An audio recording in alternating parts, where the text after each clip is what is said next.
बोलो जयकारा, बोल मेरे श्री गुरु महाराज की जय। सौभाग्यशाली गुरु को एक साधु के पास बहुत बढ़िया नस्ल का घोड़ा था। एक सेठ ने उसे देखकर सोचा कि साधु को भला घोड़ों को पहचानने की समझ कहाँ होगी। किसी सेवक ने इन्हें भेंट स्वरूप दिया होगा और इन्होंने इस मामूली जान यहाँ बांध रखा है। क्यों न मैं कुछ रकम देकर यह बढ़िया घोड़ा अपने लिए खरीद लूं। उसने अपनी बात साधु के आगे रखी। साधु ने कहा कि यह घोड़ा हमें कोई सेवक दे गया है। हम ठहरे साधु, हमसे घोड़ों की देख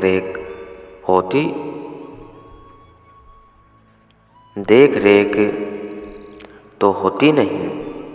हम अपने पहाड़ी के पीछे वाले आश्रम तक जा रहे हैं। वहाँ पहुंचकर यह घोड़ा हमने किसी न किसी को दे देना है। तुम हमारे साथ चलो तो भले तुम ही इसे ले लो, हमें कोई आपत्ति नहीं। किंतु हमारी एक शर्त है कि हमारे साथ चलते चलते तुम केवल राम राम बोलोगे, अन्य कोई शब्द तुम्हारी जीवा पर नहीं आना चाहिए। अगर तुम दूसरा कोई शब्द बोलोगे तो हम यह घोड़ा किसी हाल में भी तुम्हें नहीं देंगे। सेठ राम राम कहता साधु के साथ चल पड़ा।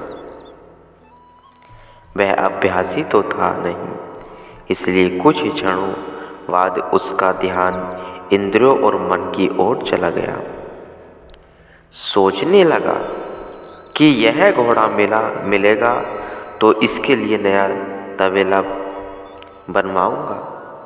घोड़े की लगाम तो नहीं प्रतीत होती, फिर पता नहीं साधु इसे दे या न दे।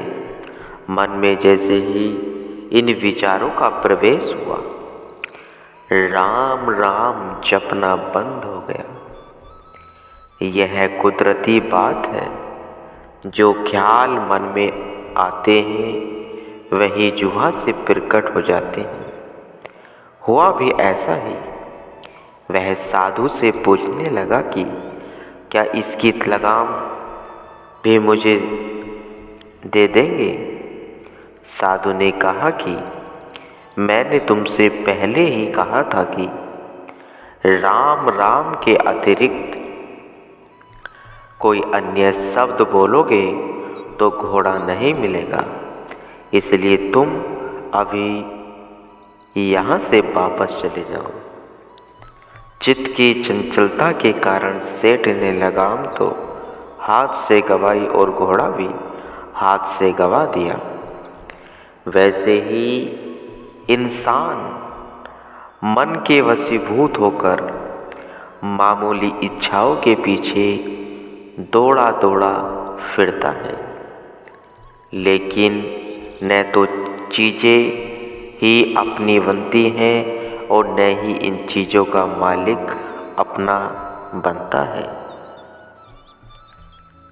दांत को पाकर तादार को भूल जाता है। संत हमें हर पल आगाह करते हैं कि दूसरे सब ख्याल छोड़कर केवल अपने असली काम की ओर ध्यान दोगे तो बाकी सब काम करना कारणवनहार प्रभु स्वयं कर देंगे। वे सारी कुदरत के मालिक हैं। सभी शक्तियाँ हाथ जोड़े उनके हुक्म की प्रतीक्षा करती हैं। इसलिए अपने मन के लगाव को सब ओर से हटाकर केवल सद्गुरु के संग जोड़ दो। संत धनी धर्मदास जी वर्णन करते हैं, जो कुछ श्रेष्ठ पदार्थ पावे, सो गुरु चरणन आनी चढ़ावे। मन जिन पदार्थों में फंसा हुआ है, उन पदार्थों को सद्गुरु के चरणों में भेंट कर देने से मन निश्चय ही सद्गुरु से जुड़ जाएगा।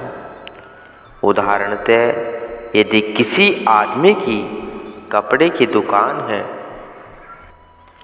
तो उसकी सुरती उसमें ही रहेगी, किंतु यदि दुकान बेचकर वहाँ से प्राप्त पूंजी से कोई मकान खरीद लेता है तो उसकी सुरती दुकान से हटकर मकान में चली जाएगी।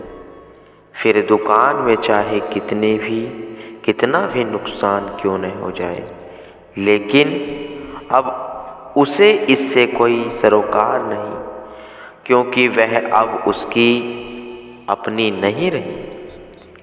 ठीक इसी प्रकार जो भी श्रेष्ठ पदार्थ मिले, उन्हें सद्गुरु चरणों में समर्पित कर देने से सुरती उन पदार्थों से निकलकर सहजे ही गुरु चरणों से जुड़ जाएगी।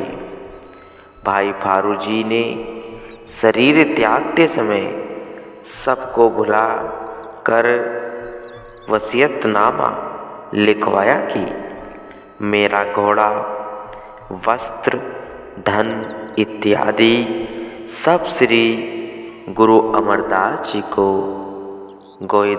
गोइदवाल में भिजवा दे, ताकि जब मैं प्राण त्यागूँ तो मेरी सुरती स्वतः ही श्री गुरु महाराज जी के चरणों में पहुँच जाए।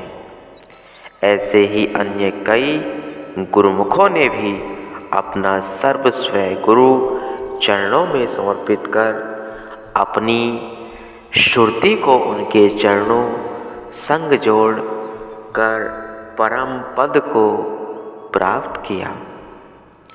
भगवान श्री कृष्ण जी भी अर्जुन के प्रति उपदेश करते हुए फरमाते हैं कि तुम अपना सब कुछ मेरे अर्पण कर दो। ऐसा उन्होंने अर्जुन के हित के लिए कहा कि न कि अपनी स्वार्थ सिद्धि के लिए। बाइबल में भी कहा गया है कि सब कुछ चाहिए तो सब कुछ देना पड़ेगा।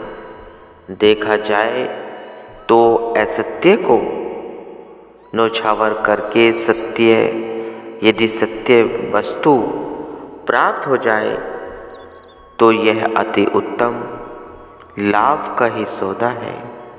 जो गुरुमुख अपना सर्वस्व सद्गुरु को समर्पित कर देते हैं, वे पिंड देश के अस्थायी सुखों को छोड़कर ब्रह्मांड देश के नित्य व शाश्वत सुख को प्राप्त कर लेते हैं। उनकी सूरत अनंत शब्द में लीन हो सदा गगन मंडल में निवास करती है। सुरती को गलत जगह पर लगाने का परिणाम भी गलत ही होता है। इसलिए संत बार बार फरमाते हैं कि अपनी श्रुति रूपी पूंजी को ऐसी जगह पर सुरक्षित रखो जहाँ उसे किसी प्रकार का भय न हो। श्रुति को हरदम सुरक्षित रखने के लिए ही उन्होंने श्री आरती, पूजा, सेवा, सत्संग, सुमरण और ध्यान जैसे 5 अनमोल रत्नों की बख्शीश की है। इन पर पूर्णतः अमल करते हुए जीव परमात्मा से एकाकार हो अपने जीवन को सखारत कर सच्ची खुशियाँ प्राप्त कर सकता है। जीव चाहे कि वह अपने बल से संसार सागर से पार हो जाएगा, तो ऐसा कदापि नहीं हो सकता। उसकी सहायता के लिए पूर्ण सत्पुरुष अपना अनामी लोक छोड़ इस धरा पर आते हैं और हर युग में अपने प्रेमियों की पुकार को सुनकर उन्हें भवसागर की उत्ताल तरंगों से बचाते हैं। शब्द की डोर से उनकी सुरती को खींचकर वहाँ ले जाते हैं जहाँ काल का कोई भय नहीं होता। वे मोक्ष के दाता हैं। जीव के जन्म जन्मांतरों के खाते व लेखे को मिटाकर उसे दरगाह में सुखरुआई दिलवा देते हैं। सुरती को पूरी तरह से निर्मल बनाकर उसे नाम के रस से ओत-प्रोत कर सारी तपन वह तृष्णा को बुझाकर अगम अथाह पद पर पहुँचा देते हैं। वे समय समय पर अपनी मौजवश अवतार धारण कर अपनी अपार दयालुता से जीवों के कल्याण के लिए ऐसी रचना रचा देते हैं ताकि बड़भागी आत्माएं उनके सानिध्य में आकर लोभ मोह आदि से सर्वथा दूर रहकर अपने जन्म को साकारत कर सके। गुरुमुखो।